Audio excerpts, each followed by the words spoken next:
Istume siin Aleksander Rybakiga, Eurovisiooni 2009. aasta võitjaga, kes annab homme õhtul kontserdi klubis Teater. Hello. Hey Alex, what's your nickname? Are you Alex or are you just... Yeah, you said it, it's Alex. It's Alex, so if I come to your concert, then all the fans are chanting Alex. Yeah, actually, yeah. That's what I'm known on the internet. But music cannot be measured in fans, I think. Music should be just about the product, and if I only have one fan, that's more than enough for me, because then I know that there's one person who understands my music. So the most important thing is just to travel around, and what I say to all the young talents that ask me, oh, how can I make myself big in the music business, I tell them that it's not that important to be big, it's just important to make your talent big, you know? No matter if your talent is putting flowers in the garden or playing or whatever, well, just grow your talent and it will always reach the right people. You know? I now feel like... I feel big every time I'm on stage. I feel important because I know that only I can play my music the way I play it. And that feels big. So, are you still in love with the fairy tale, or is it just more like work now? I am still in love with the song that started my international career. Before that, I was just a Norwegian singer. Now I am a European singer, and that's much better. My latest song is called "Leave Me Alone," and it's really just about one person, because I love my fans, I love my audience, my friends I call them, and I have nothing against that sometimes they show up outside my apartment with a teddy bear or anything, or writing their number, or just in small doses, right? But there's one girl who has been calling me on my phone for 3 years, every day, for 3 years. Until this day? Yeah. She's still calling me, and well, actually, now I got a new phone, which makes me able to block a person. So finally, but she got my number from one of the crew, and since then she just terrorizing me, you know. But that's okay because I chose this life, and I know that there are these elements that goes with the fame, but like my parents didn't choose this, and she is terrorizing my parents as well and my friends, you know. So she's staying outside my mother's home and that's just waiting. Yeah, it's like it's unfair.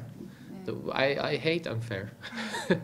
Well, that's the bad side of fame, but I guess you have a lot of fans who do. Oh yeah, exactly. Things, yeah. What's the best? What did you ask? The best thing yet? Actually, I would say my best present yet was that when I wrote the song "Leave Me Alone," my fans, instead of thinking, "Oh, okay, we'll leave you alone," they understood it's about this girl, and they understood me, as they always do, and the fan club just got bigger. So I was afraid that maybe it was going to be opposite, but no, it was just they supported me once more, and that's what I like about my audience. I have the best audience in the world. I can just experiment with so many genres, and they really they try to understand every song I make. You've had a really successful career. What's the best stage you've been on? What's your best performance experience where you just felt, I'm on top of the world?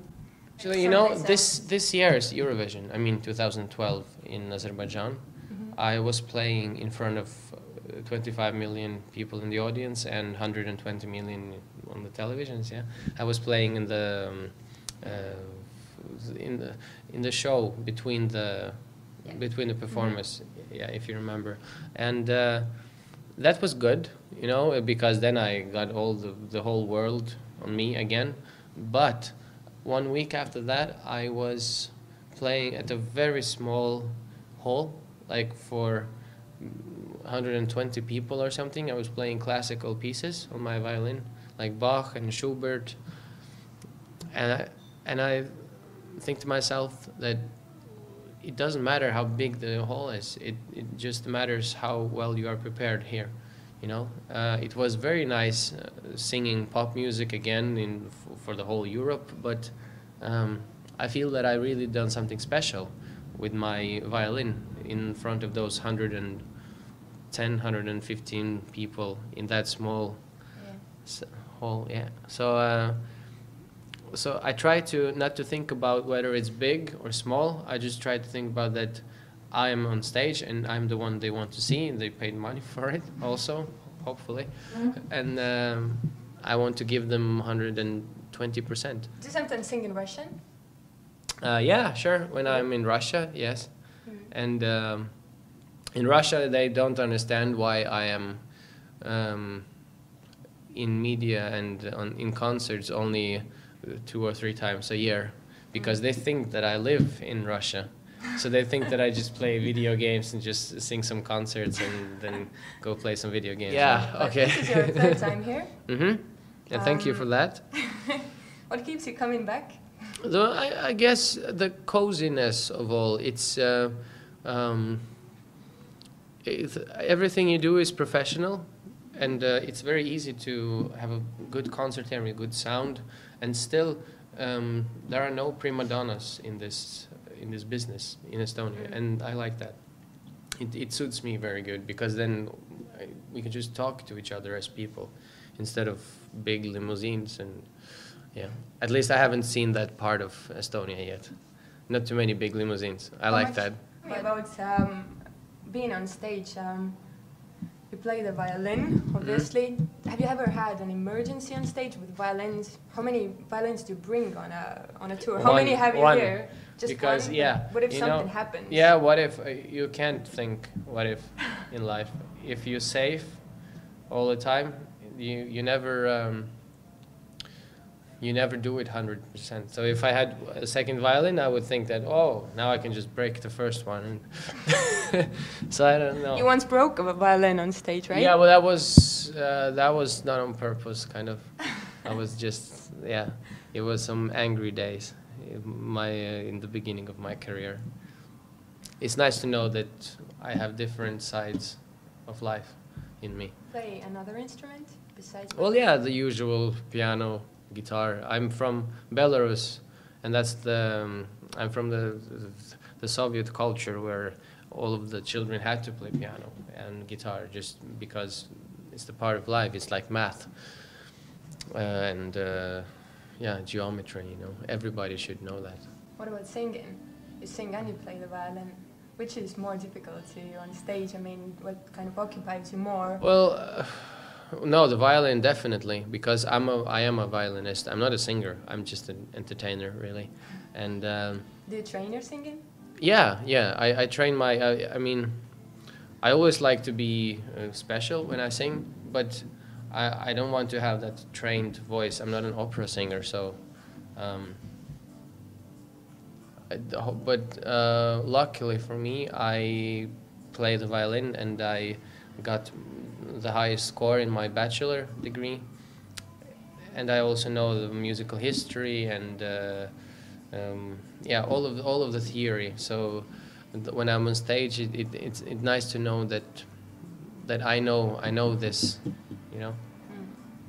How much are you right now into classical? You do a lot of pop, okay? You mix different styles. Actually, I don't do so much pop anymore. I do like one important for me pop song each let's say 4th, 5th month, because I usually I write symphonies, I write duets, I like to write for orchestras, that write notes, while pop music is something I do for my audience, because I know that they like that I experiment with new genre. Last time was a little bit of like a 80s pop music.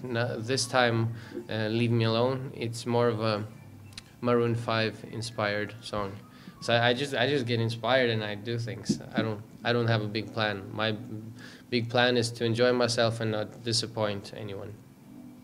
So my favorite two songs, let's say my favorite two songs are Eminem.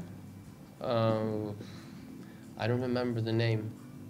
Kim, where he kills his wife or something. It's very creepy. So yeah, and Requiem by Mozart.